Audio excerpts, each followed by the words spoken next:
Former BBC Breakfast presenter Dan Walker has addressed growing concern among the British public after a number of people have been arrested in recent days for staging protests at official events to mark the death of Queen Elizabeth II and the proclamation of her successor, King Charles III. Some, including the campaign group Liberty, have raised concerns about whether the right to protest, among people who oppose the monarchy, should be stopped.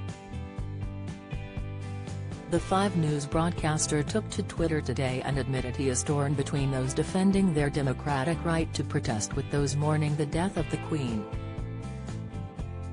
The 45-year-old said he feared there will be an uncomfortable meeting of the two groups in the coming days. Taking to Twitter, Dan told his 774,000 followers, "I believe in the right to peacefully grieve.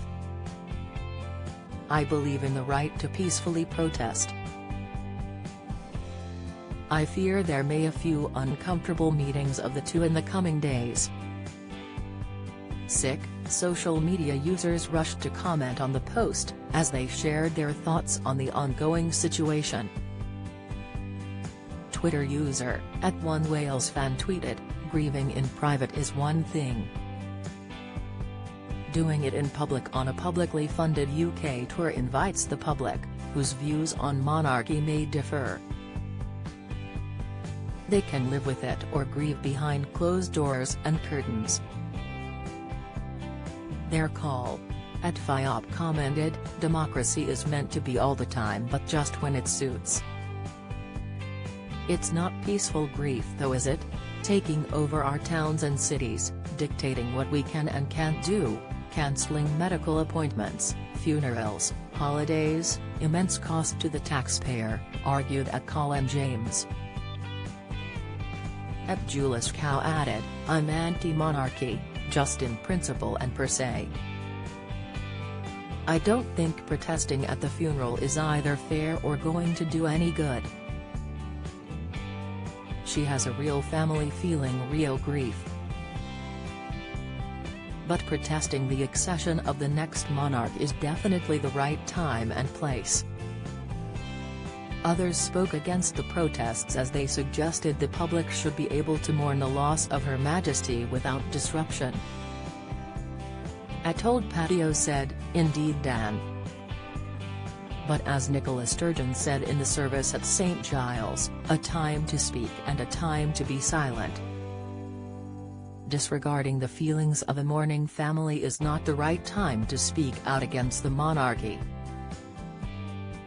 @Alertmul agreed, "Right time, right place, and if you decide to turn up to a situation where thousands of people are mourning, you are inciting a breach of the peace and should be removed." Outlander's Sophie Skelton unveils new face after emergency surgery. Latest Stacey Dooley flaunts growing baby bump in new photo pictures. Kirstie Allsopp slams Meghan and Harry's treatment of Queen royals. People who wish to protest the monarchy have many opportunities to do so on a daily basis. Choosing a time when it is clearly disrespectful both to the deceased and those mourning her is unnecessarily, deliberately provocative. A potential for breach of the peace and arrest, @Paul Roman tweeted. @Crow added, "There is a time and place to protest, and at a funeral or procession of a coffin followed by mourning family is not one of them and never will be." Several anti-monarchy protesters have been arrested or spoken to by police in the UK, sparking questions about the laws around freedom of speech. A man who heckled Prince Andrew as he followed the Queen's cortege in Edinburgh on Monday is among those arrested, along with a woman holding up an "Abolish Monarchy" sign at a proclamation ceremony the previous day. The response has provoked alarm from human rights groups, and saw Conservative MP David Davis write to the Chief Constable of Police Scotland urging officers to respect the right to free speech. "I speak as a strong monarchist, but nevertheless I hope that members of the public will remain free to share their opinions and protest in regard to issues about which they feel strongly," he added. The National Police Chiefs Council, NPCC, has said guidance has been issued aiming to ensure a consistency of approach as events relating to the Queen's death take place in different locations.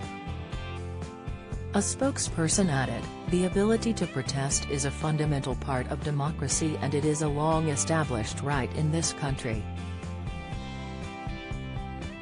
We know some people want to protest on a range of issues during this time of national mourning and officers must balance these rights against those who wish to grieve and reflect."